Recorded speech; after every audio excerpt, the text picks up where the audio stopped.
YOLO!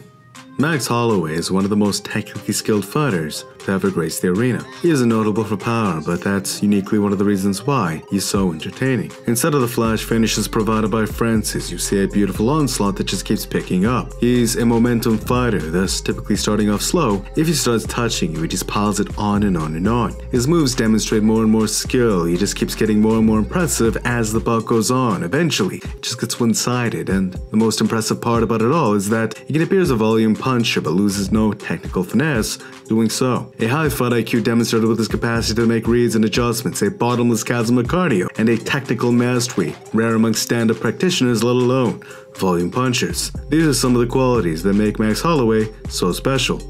In this segment, we'll be taking a closer glance at a few of the fundamentals that comprise his style. Thank you for joining me on this breakdown. Versus Frankie Edgar, Max would often keep his hands lower. His elbows were slightly flared.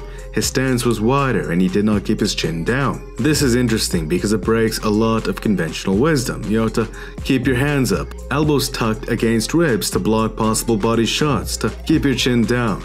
But what Max appears to be doing is prioritizing balance, thus movement. Lower hands in stance means lower center of gravity, and the chin parallel with the floor means the semicircular structures in the ear will have level equilibrium. You can test this with the Muay Thai tied plume, which does not pull on the neck but instead works to break the head position, which messes with your brain's sense of equilibrium. This makes it far easier to pull the entire body in the direction of the head. It's the same with footwork, really. You can train yourself through hard work to overcome this, as most boxers do, but you naturally have better footwork when the chin is level because you aren't working against your body's sense of equilibrium. This stance is one of the reasons why Max has such beautiful footwork. He can switch hit, time beautiful turning sidekicks like he should be in the Olympics, and stay so measured with his opponent that at times it appears he's a phantom, touching his opponents at will yet remaining evasive all the same. This is something we've all seen amongst many greats, whether it be Muhammad Ali or arguably the greatest bantamweight of all time, Dominic Cruz. Of course, Conor McGregor's style and now Israel Adesanya's have this philosophy as well. Their movement stems from their stance. As their stance increases their balance, thus their capacity for footwork. But there is another element to this game that rarely anyone ever talks about. You're in position to get the underhook faster. When a wrestler shoots on you, they're aiming to get their ear against your side, thus with a double, they can pull your legs from under you as their head pushes against you. Despite wrestlers often looking physically supreme, it is a game of leverage over brute force. When Max gets the underhook, watch how Frankie Edgar cannot get his ear to the outside. Watch how Max is able to move his hips away from Frankie. Overall, Frankie cannot establish the point of leverage he needs to secure a takedown. Watch here after Frankie gets the single before Max gets his underhook.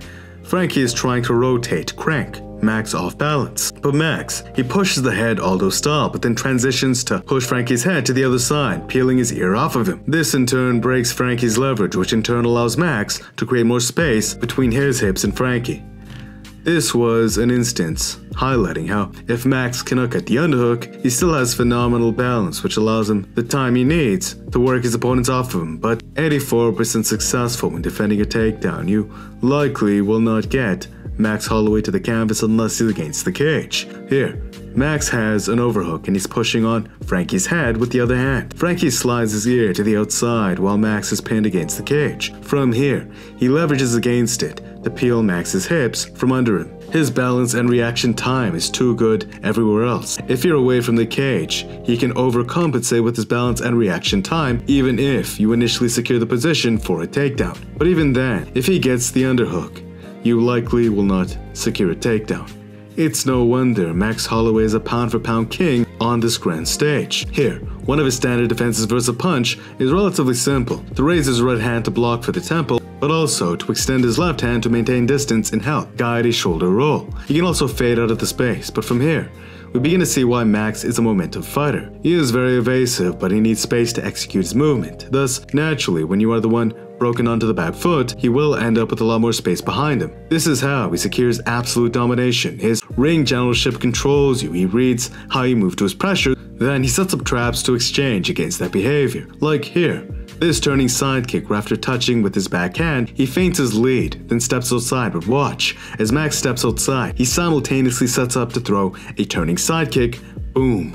He predicted Frankie would circle out. This is a clear example of him reading the fight. Max has a fight IQ through the roof. His control and poise, his balance, they're what make his finesse possible.